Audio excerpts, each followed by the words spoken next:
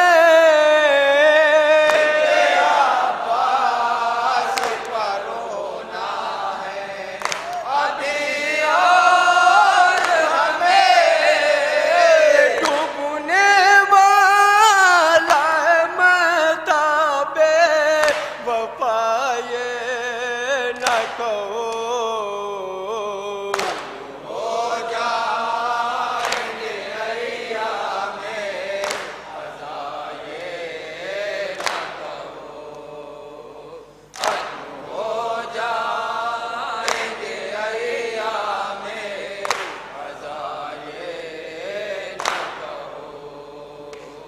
تشنگی آج بھی ساحل پا ہے موجود ہلا، تشنگی آج بھی ساحل پا ہے موجود ہلا، لہر پر کوئی پہرانا ملا یہ نہ کہو،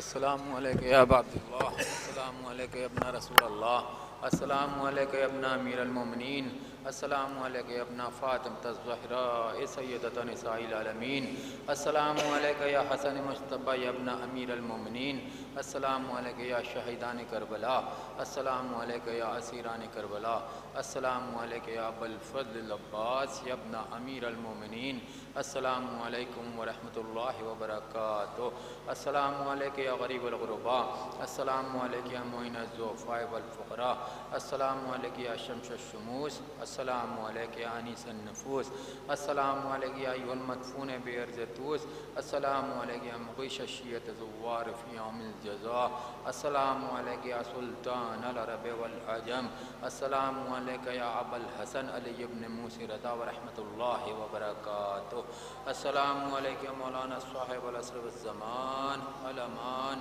الامان الامان، السلام علیکم یا خلیفۃ الرحمن، السلام علیکم یا شریک القرآن، السلام علیکم یا مظہر الایمان، السلام علیکم یا امام الانس والاجان، السلام علیکم یا امام زماننا ھذا، عجل اللہ تعالی فرجک وسہل اللہ تعالی مخرجک وظہورک، السلام علیکم ورحمۃ اللہ وبرکاتہ، اللہم صلی